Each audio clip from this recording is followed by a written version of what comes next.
দেশ ও জাতির হত্যাবিরোধী ষড়যন্ত্র মোকাবেলায় সবাইকে সতর্ক থাকার আহ্বান জানিয়েছেন জামাতে ইসলামীর কেন্দ্রীয় নির্বাহী পরিষদ সদস্য ও ঢাকা মহানগর উত্তরের আমির মোহাম্মদ সেলিম উদ্দিন। তিনি বলেন, ষড়যন্ত্র মোকাবেলা করতে না পারলে আমাদের সব অর্জন ব্যর্থ হয়ে যাবে। বৃহস্পতিবার সকালে সিলেটের স্থানীয় একটি মিলনায়তনে ইসলামী ছাত্র শিবির আয়োজিত প্রাক্তন ও বর্তমানদের নিয়ে ঈদ পুণ্যমিলনী অনুষ্ঠানে প্রধান অতিথির বক্তব্যে তিনি এসব কথা বলেন।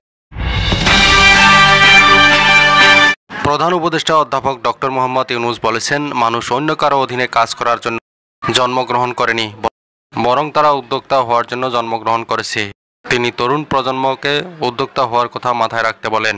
বৃহস্পতিবার থাইল্যান্ডের রাজধানী ব্যাংককে বিমস্টেক ইয়ংজেন ফোরামে মূল প্রবন্ধ উপস্থাপনকালে তিনি একথা বলেন। ডক্টর ইউনূস তরুণদের প্রতি আহ্বান জানান যে তারা যেন নিজেদেরকে ৩-০ ব্যক্তি হিসেবে গড়ে তোলেন, যাতে পৃথিবী ধ্বংসের হাত থেকে রক্ষা পায়।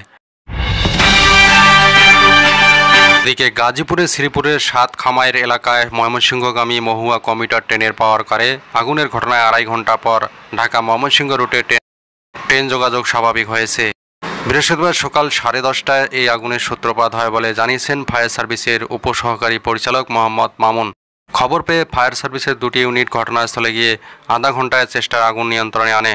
পরে দুপুরে 1টার দিকে আগুনে ক্ষতিগ্রস্ত ট্রেন সরিয়ে নেওয়া হলে ট্রেন যোগাযোগ স্বাভাবিক হয়।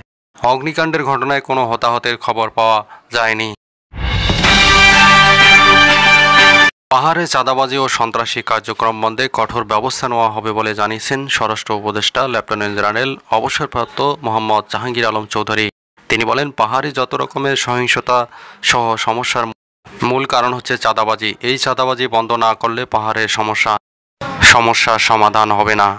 সাজেকে আইনশৃঙ্খলা পরিস্থিতি পর্যবেক্ষণ ও বিভিন্ন ক্যাম্প পরিদর্শন শেষে বৃহস্পতিবার দুপুরে রাঙ্গামাটি বিজেপি সেক্টর আয়োজিত প্রেস ব্রিফিংয়ে সাংবাদিকদের একথা বলেন স্বরাষ্ট্র উপদেষ্টা। এবং সর্বশেষ বিএনপির প্রচার সম্পাদক সুলতান সালাউদ্দিন টুকু বলেছেন, এই সরকার ছাত্র জনতার আন্দোলনের মধ্য দিয়ে প্রতিষ্ঠিত হয়েছে, কাজেই এই সরকার ব্যর্থ হলে শহীদদের রক্ত কিন্তু বৃথা যাবে। বৃহস্পতিবার দুপুরে টাঙ্গাইল প্রেস ক্লাবে বিন্দুবাসিনী ফুটবল চ্যাম্পিয়নশিপ উপলক্ষে আয়োজিত মিট দ্য প্রেস অনুষ্ঠানে তিনি এসব কথা বলেন।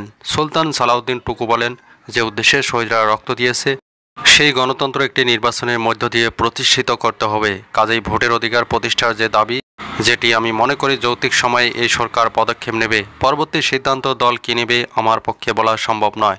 সুষ্ঠু নির্বাচনের মধ্য দিয়ে দেশের জনগণ ভোট প্রয়োগ করবে, এটি আমাদের সকলের প্রত্যাশা।